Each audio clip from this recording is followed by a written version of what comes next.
Today we're going to have the 60th Berlin Real Estate Talk together with my partner Andreas, and he's asking me a lot of questions regarding what has happened in the year 2024 and what has changed 2024, what's going to happen 2025, and this is the 60th webinar, and we're very proud to be so consistent now for 5 years. We're producing these little shows here, and it's nearly Christmas, so it's the last session for this year. If you guys are going to watch it, we're going to talk you through the different criteria, how to find a rental apartment, how to find an apartment to buy, what's going on the investment market, and what's the outlook for next year. Should you buy, should you not buy, what's going to happen to the real estate market in Berlin.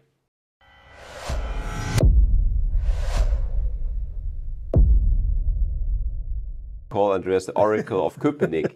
Because he's now like Warren Buffett, he knows everything about the future, and he's very diligent in his forecasts, and we're doing this now for a long time. And Andreas and me are working now for 10 years together. Today is our 60th webinar regarding Berlin Real Estate Talks, and we are covering the real estate market as we see it in the year 2024, what has happened to investment properties, what has happened to rental apartments, what is going on the buy to let market, of course, but also on the apartment side where you buy as international client apartments in Berlin. What happened 2024, especially compared to 2023, and how is our forecast for the year 2025, Andreas? Okay. So now in English is I'm the Oracle. I'm the Oracle, but he's helping me because I speak a little bit better English. Yes. Just okay. Sometimes. Achim, we can get some drinks. You all speak English. Okay. Achim, tell me something about the market from 2024, about the property market. Please correct me if I'm wrong. In the year 2023, we had a very bad year. Yes. Yeah, and in the year, both in terms of transaction, and sellers didn't want to lower their pricing, and buyers, of course, couldn't afford to buy because interest went up quite significantly. In the year 2024, everything has come down a little bit. So these people who wanted to sell, they actually went down in prices. And interest also came down to 3.5% now in Berlin. And so we had a very, very good year in terms of transaction volume. I think the third best year since the existence of Black Label in Berlin, or at least the team we're having at the moment.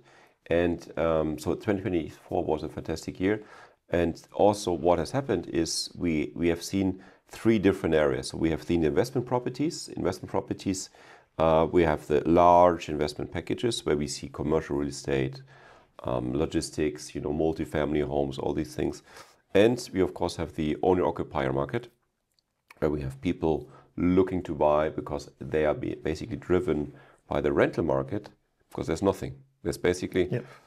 If you go in the Berlin real estate market, you're looking to rent, you only have short-term let. Short-term net, we have short-term apartments. We only can rent for 3, 6, 9, 12 months, something like that. And this is basically, we have more apartments in this field than tenants.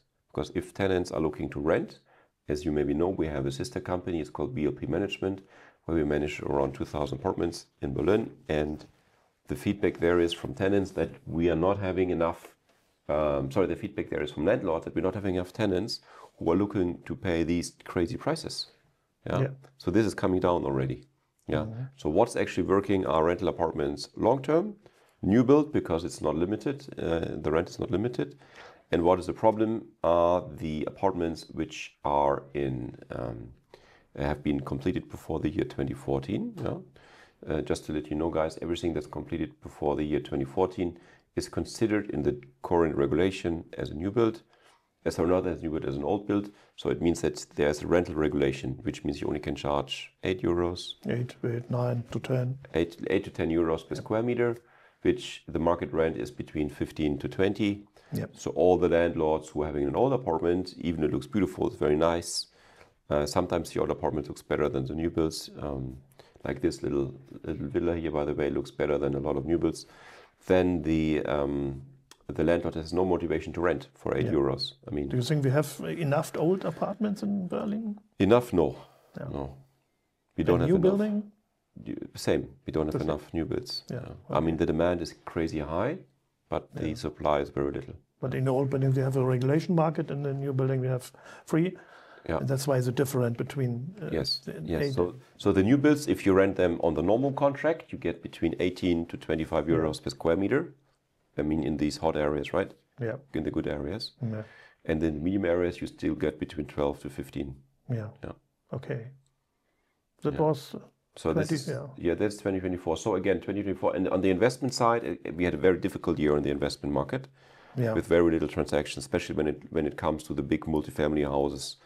The sellers didn't go down enough, so we should go down for the multiple of 18 to 2022. Yeah. Square meter prices between 2,000 to 3,000 euros. Sometimes in the bad locations, maybe 1,700, 1,900 a square meter. Yeah. Yeah, like not bad locations, but locations who are not so sought after. Yeah. What do you think about office buildings in the market? Difficult, very difficult. Yeah. I'm not sure what's going on next year, but this year was very bad from that angle. Yes, and by the way, I have no solution for it. Okay. Okay. Let us talk about the future. Yeah. When we look in the glass. Look in the glass. What do you think? So 25. Looking in the glass, I think your glass is nearly empty. Mine as well. Yes. So I'm very optimistic for the future. Glass full or empty? Yes, half, less more. Anyway, so the future looks very good, especially for people who are looking to buy. I think everyone who's buying this year or is buying next year in the year 2025 is making a good deal.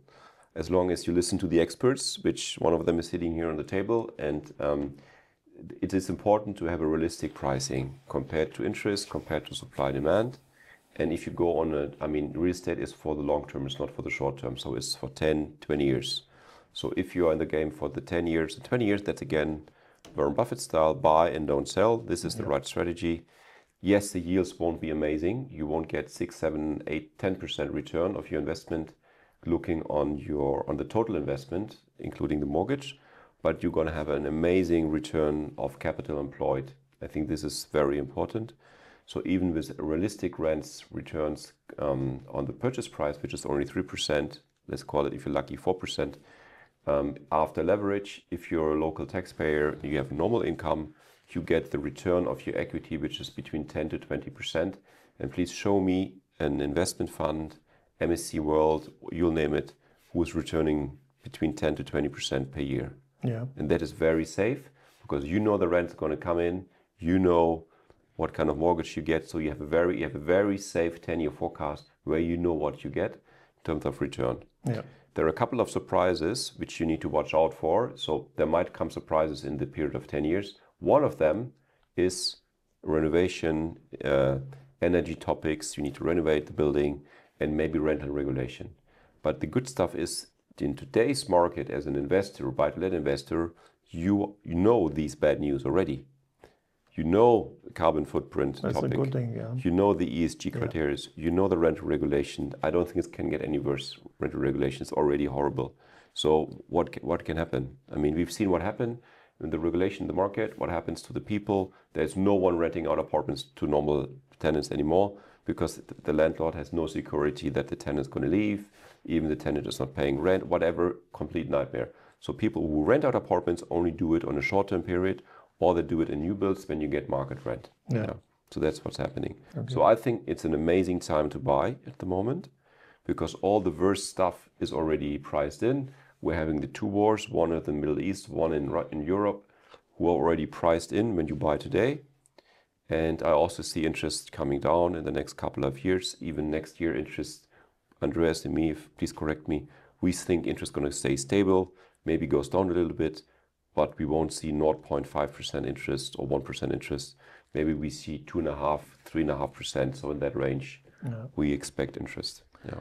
Okay, do you see different prices between a multifamily house and an apartment? It's better I buy a multifamily house or buy 1, 2, 3 apartments? What do you think? It depends a little bit on of course, your budget. If you buy, the advantage is if you have a little bit more money and you buy a multifamily house, you are the boss of the house. So you basically, you decide what's happening, you're the ruler, right?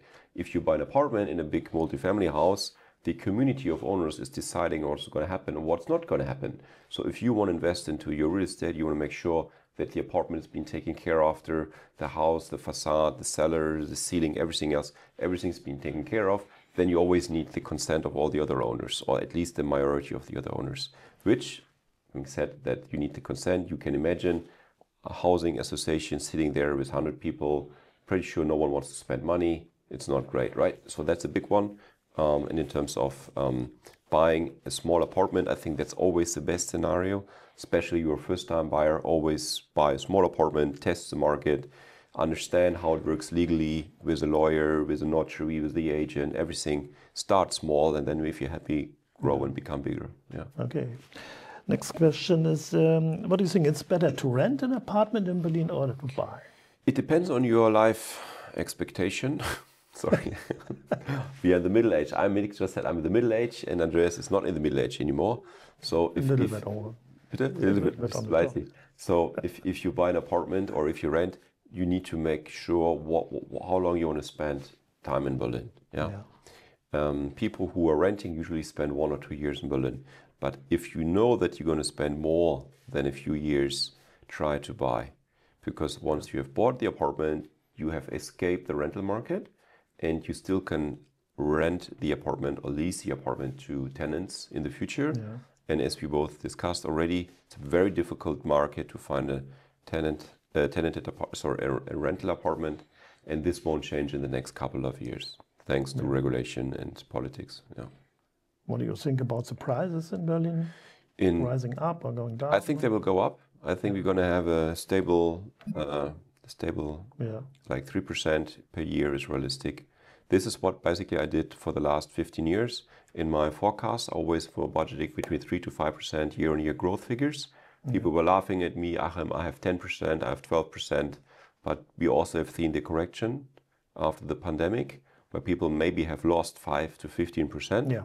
So they, at the end of the day, they just lost a year, or let's call it 2 years growth. That's it. But they have profited of 10 years consistent growth rate. Yeah. So everything who was bought in Berlin before 2018 has made money. Yeah.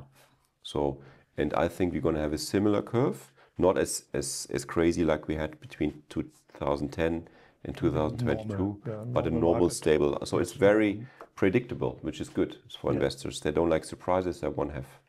Yeah. Okay, good. Yeah. Nick, you have more questions for us? Next. Okay. Good. So I think, Andreas, in terms of the English part, which I think is also important, is the different areas where you should watch out for. Yeah. I think, which is very important, is a lot of, especially international people, maybe we're watching this little video here, they always want to live in Kreuzberg, Neukölln, Mitte, Charlottenburg, and so on. Which I think is a mistake, by the way, because you really pay a huge premium for these little areas. Yeah. I mean, calling little areas, Neukölln has, I think, 300,000 people living there, is one of the big, if you put Neukölln outside of Berlin and put it somewhere in Germany, it's going to be one of the top 20 cities in Germany, right? So Berlin is really a big city. And Neukölln is huge. There are also other areas in Neukölln, for instance, which are fairly cheap. Yeah, Britz, Bukow, no? These areas, which are a little bit closer to the big airport, there. Maybe it's a good idea to go out from Berlin to the S-Bahn ring to the city in Brandenburg. This is a great topic. I mean, Berlin has a great public transport, and you get apartments for half price. Yeah. Especially the commuting time. If you go to Berlin, compare the commuting time, Paris, London, New York. This is a joke. I mean, Berlin, you are very quickly to the office back home, and you really pay a much lesser price, less for the piece of. I mean, it depends, of course, on your lifestyle. If you're a young person, you want to go out, you get a smaller apartment in the city center for the same price. You maybe get a pretty large apartment on the outskirts. So it's up to you what you want to do, how long you want to live there, etc. So in terms of hidden gems, as we say, there's certain areas in Berlin I think you guys should watch out. One of them is Oberschöneweide, which is one of my favorite areas because it's close to the new airport. A lot of IT people are leaving the city center, going there. You find a lot of industrial lofts. I mean, I think Inga, she has an amazing loft there at the moment on the market. And these areas are really nice. And then please also watch out for Reinickendorf, because the Tegel, the disused airport, has closed a couple of years ago, and there you have the area where we have huge signs. We have Adlershof, which is in the southeast, and we have Tegel, which is on the we call that northwest. Northwest. Northwest. and there's going to be one of the largest European developments within a capital. Siemens is making there a big science city. This is also an area I think you guys should watch out for. That's not in the news. Everyone is, I mean, if you open the newspaper or whatever, read the internet, everyone is about horrible news, life is bad, you know, all is bad, bad, bad. But if you look on the numbers, on the real data, try to compare the different areas and you will find a lot of great opportunities. Yeah. And of course, contact us, it's our job. I mean, contact our team, contact Nick, contact Andreas and myself. Okay. Thank you guys for watching the 16th Berlin Research Talk. Andrea, thank you. Yeah, thank you, Achim. And it's Christmas now, nearly. It's December 2024 and Happy New Year to everyone. Merry Christmas and see you in the next year. Yes. Merry Christmas. Happy New Year.